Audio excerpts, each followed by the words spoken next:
The Mummy, a Tale of the 22nd Century. Chapter 1. In the year 2126, England enjoyed peace and tranquility under an absolute dominion of a female sovereign. Numerous changes had taken place for some centuries in the political state of the country, and several forms of government had been successfully adopted and destroyed, till, as is generally the case after violent revolutions, they all settled down into an absolute monarchy. In the meantime, the religion of the country had been unmutable by its government, and in the end, by adopting Catholicism, it seemed to have arrived at nearly the same result. Despotism in the state, indeed, naturally produces despotism in religion. The implicit faith and passive obedience required in one case being the best of all possible preparatives for the absolute submission of both mind and body necessary in the other. In former times, England had been blessed with a mixed government and a tolerant religion, under which the people had enjoyed as much freedom as they perhaps ever can do, consistently with their prosperity and happiness. It is not the nature of the human mind, however, to be contented. We must always either hope or fear, and things at a distance appear much more beautiful than they do when we approach them.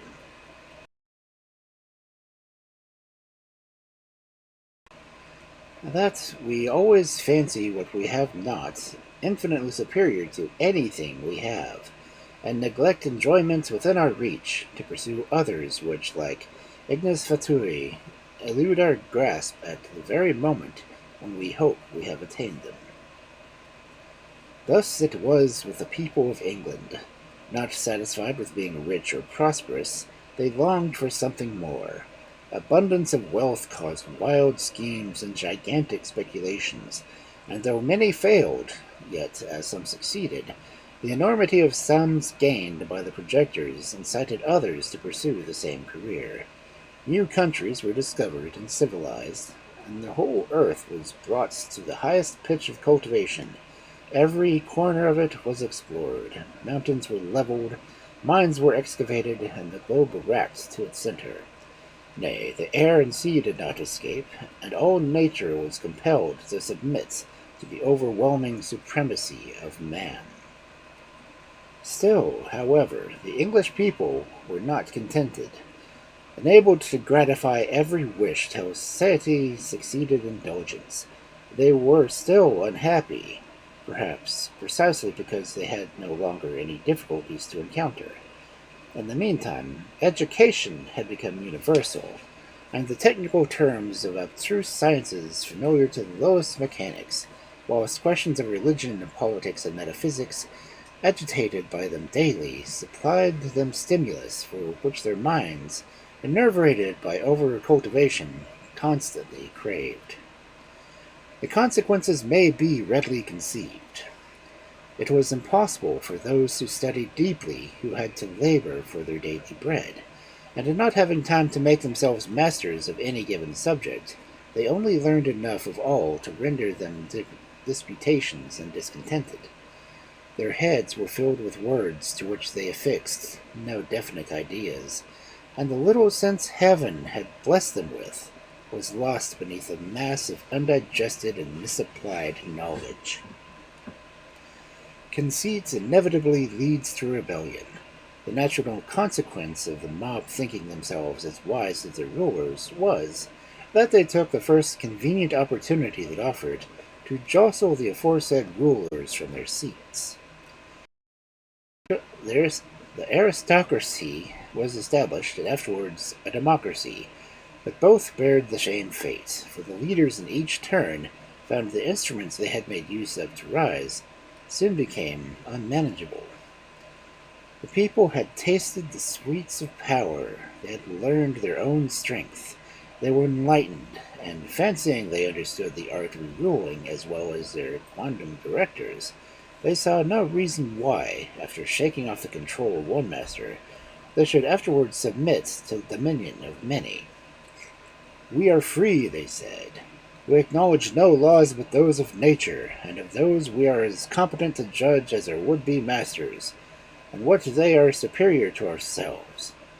Nature has been as bountiful to us as to them, and we have had the same advantages of education. Why should we then toil to give them ease? We are each capable of governing ourselves. Why then should we pay them to rule us? Why should we be debarred from mental enjoyments and condemned to manual labor? Are not our tastes as refined as theirs, and our minds as highly cultivated? We will assert our independence and throw off the yoke. If any man wish for luxuries, let him labor to procure them for himself. We will be slaves no longer. We will all be masters. Thus they reasoned, and thus they acted. Though government after government having been overturned, complete anarchy prevailed, and the people began to discover, though, alas, too late, that there was little pleasure in being masters, when there were no subjects, and that it was impossible to enjoy electoral pleasures, whilst each man was compelled to labor for his daily bread. This, however, was inevitable, for the perfect equality has been declared. Of course, no one would condescend to work for his neighbor, and everything was badly done, as, however skilful any man may be in particular art or profession, it was quite impossible he can excel in all. In the meantime, the people who had, though they scarcely knew why, attached to the idea of equality that the exemption from toil found to their infinite surprise, that their burdens had increased tenfold, whilst their comforts had accountably diminished in the same proportion. The blessings of civilization were indeed fast slipping away from them. Every man became afraid lest his hard-earned means of existence should be torn from his grasp, for, as all laws had been abolished, the strong tyrannized over the weak, and the most enlightened nation of the world was in imminent danger of degenerating into a horde of rapacious barbarians. This state of things could not continue, and the people, finding from experience that perfect equality was not quite the most enviable mode of government, began to suspect that a division of labor and a distinction of ranks were absolutely necessary to civilization, and sought out their ancient nobility to endeavor to restore something like order to society.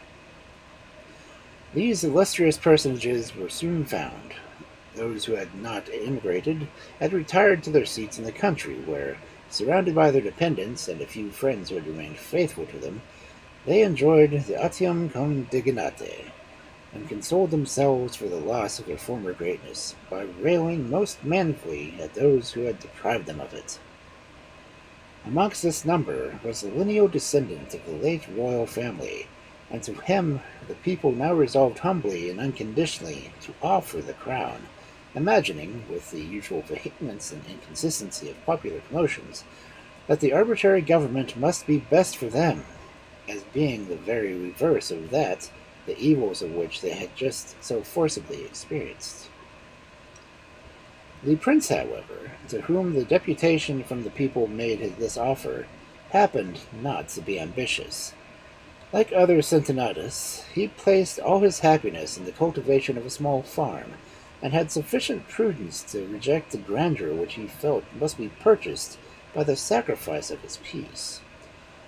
The disputes were in the despair at his refusal, and they urged their suits with every argument the distress of their situation could inspire. They painted in glowing colors the honors of the anarchy that prevailed, the misery of the kingdom, and the despair of the people, and at last wound up their arguments by solemn appeal to heaven, that if he persisted in his refusal, the future wretchedness of the people might fall upon his head. The prince, however, continued inexorable, and the deputies were preparing to withdraw, when the prince's daughter, who had been present during the whole interview, rushed forward and prevented their retreat. "Stay! I will be your queen!" she cried energetically. "I will save my country or perish in the attempt!" The princess was a beautiful woman, about 26, and at this moment, her fine eyes sparkling with enthusiasm, her cheeks glowing, and her whole face and figure breathing dignity from the exalted purpose of her soul, she appeared to the deputies almost as a supernatural being. And regarding her offer as a direct inspiration from heaven, they bore her in triumph to the assembled multitude who awaited their return, whilst the people, ever caught by novelty and desirous of any change to free them from the misery they were enduring, hailed her appearance with delight, and unanimously proclaimed her queen. The new sovereign soon found the task she had undertaken a difficult one, but happening luckily to possess common sense and prudence united with a firm and active disposition, she contrived in time to restore order and to confirm her own power, while she contributed to the happiness of her people. The face of the kingdom rapidly changed, security produced improvement, and the self-banished nobles of the former dynasty crowding around the new queen. She chose from amongst them the wisest and most experienced for her counselors, and by their help compounded an excellent code of laws. This book was open to the whole kingdom, and the cases being decided by principle instead of precedent. Litigation was almost unknown, for as the laws were fully and clearly explained, so as to be understood by everybody, few dared to act in open violation of them, punishments being certain to follow detection. And all the agonizing delights of a lawsuit were entirely destroyed, as everybody knew, the moment the facts were stated, how it would inevitably terminate. This renewal of the Golden Age continued several years without interruption, the people being much too delighted with the personal comforts they enjoyed to complain of the errors inseparable from all human institutions, whilst remembrance of what they had suffered during the reign of anarchy made them tremble at the change, and patiently submit to trifling inconveniences to avoid the risk of positive evils.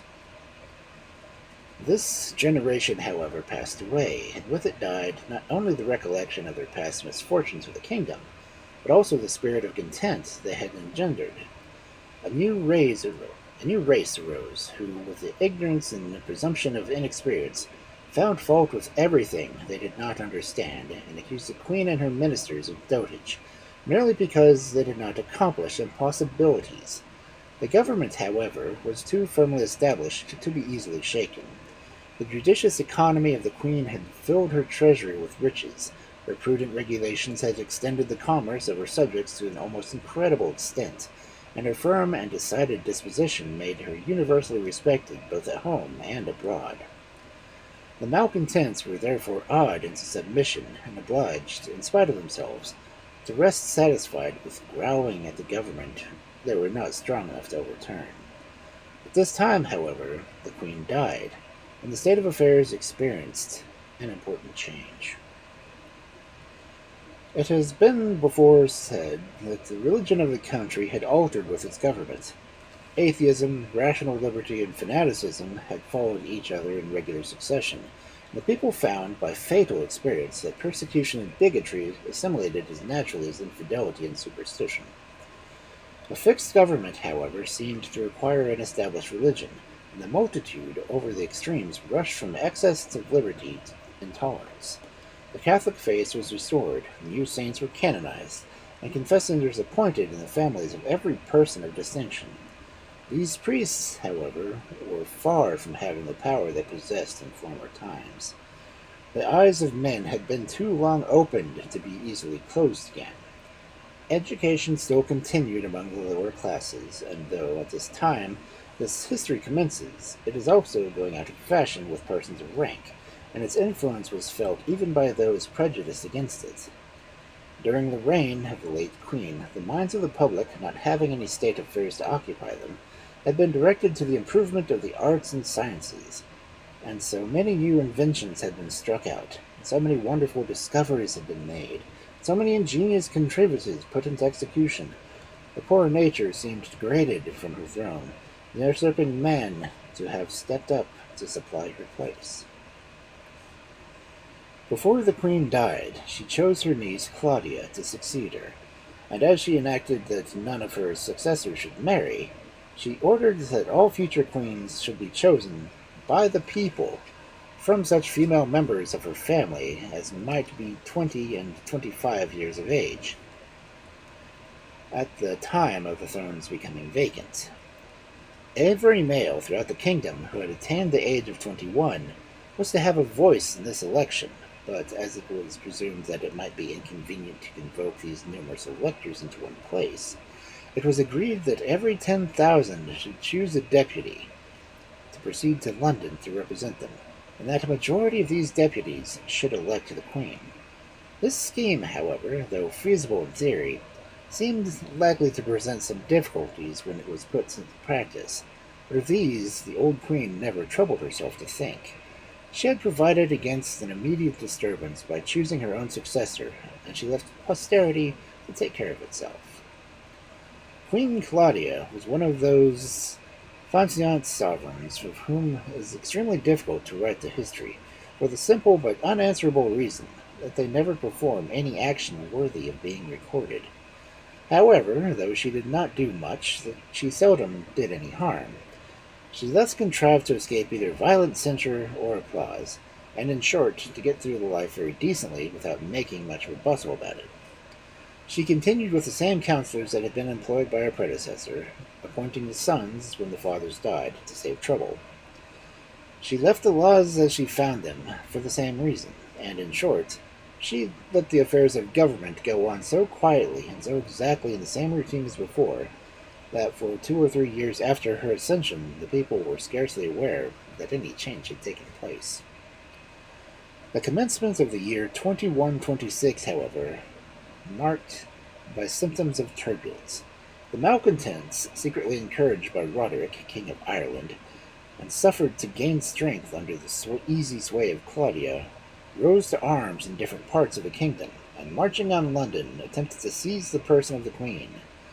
For the moment, the regular forces of the kingdom seemed paralyzed, and the insurgents would have succeeded in their daring attempt, but for the presence of mind and the valor of Edmund Montague, a young officer of ancient family, a captain of the Queen's bodyguard, who had the good fortune to rescue his sovereign.